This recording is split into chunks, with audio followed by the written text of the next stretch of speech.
Welcome back to Freak the Geek, where you take me to the scene of a movie and I dust it for Alfred Hitchcock's fingerprints. This week we're responding to Joe Bartolucci's challenge to connect Hitchcock to Justin Lin's high-octane 2006 hit, The Fast and the Furious Tokyo Drift. What could any movie that's all about hot cars, teen angst, and burning rubber have to do with the master of the macabre? Actually, I think quite a lot. Tokyo Drift is a coming-of-age story.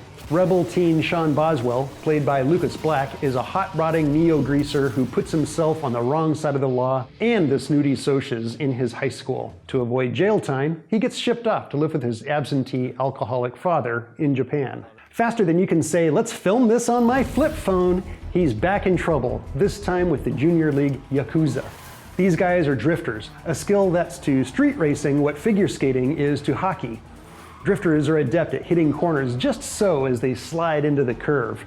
The results are as graceful as they are hell on your tires. In this movie, you can see the finish line right from the starting gate. Our hero has to learn the drifting technique, lose a little, gain some humility, win a little, and finally get the girl. And you know what? Hitchcock's DNA is sprinkled all over this movie like cherry blossoms on a windy April afternoon. Who writes this stuff? First of all, we need to back way up.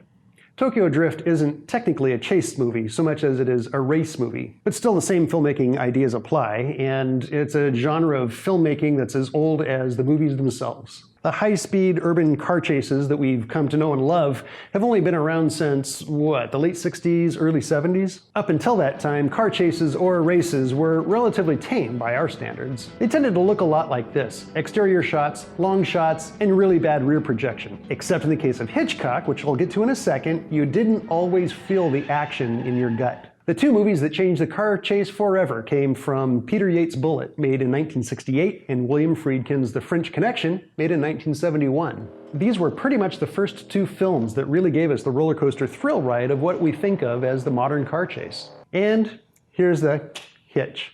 Both of the directors of those films were heavily influenced by Hitchcock. First of all, the car chase through the hills of San Francisco in Bullitt is almost a recreation of Scotty's pursuit of Madeline in Vertigo. The cars are just going a lot faster. Even the locations match at certain points. At the same time, in The French Connection, it's really hard not to notice that this isn't the first time we've ever seen a race between a train and a car. Okay, but to be totally fair and transparent, all that's probably just coincidental.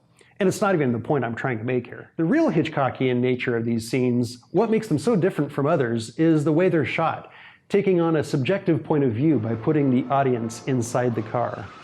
And that, I believe, is a technique inspired by Hitchcock. And the operative word here is technique. Nobody did it better. And he was very skilled, if not the master, at matching location film with interior shots inside the car that had rear projection.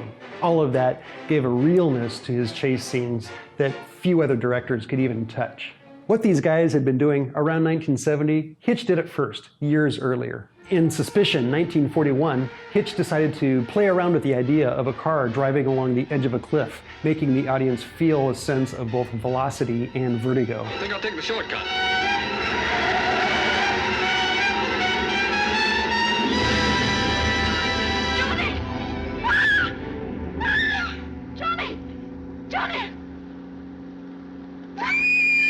In Notorious, notice how we get right inside a drunk driver's head, feeling both her deliriousness and the danger she's in. How am I doing? Not bad. Scared? No, No. No, you're not scared of anything. not too much. This fog gets me. Get your hair in your eyes. He perfected that drunk driving effect in North by Northwest.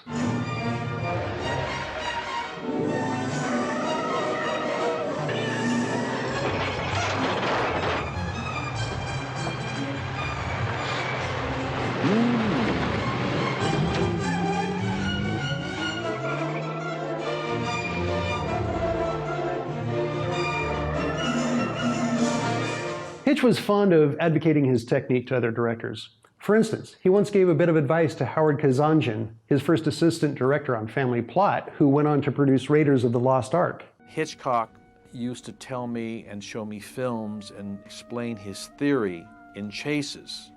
And one of those theories is If you're in a vehicle or in a train with your actors and the camera is inside, you shoot everything inside that train. Most directors would shoot the scene and then take their camera out into the field and show the train in a long shot going from left to right. But once you're in the car, you must stay in the car. George, what's the big hurry?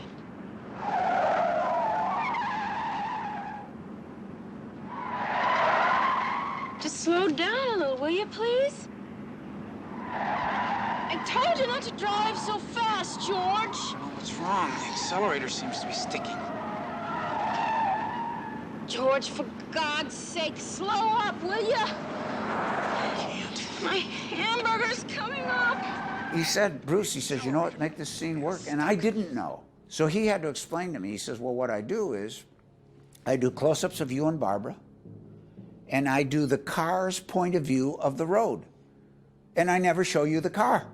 I show you the car when the oil's coming out of the brake thing, and then I let the car go. And I just cut to you and the car's point of view of the road. That way, the audience thinks they're you and are going through the trip. And he does that on all his movies. I mean, that's the way to keep suspense. The other features that these chases share with Hitchcock is their use of quick cutting to keep the audience on the edge of its seat. So, to recap, car chases have been around since the beginning, but Hitchcock changed the rules of the game. Bullitt was the first film to apply his ideas and add a few of its own. And that brings us right to Fast and the Furious Tokyo Drift. I think there's even one scene in particular that Justin Lin's movie copied directly from a Hitchcock film. To find out what that is, come back for part 2. And thanks for your patronage.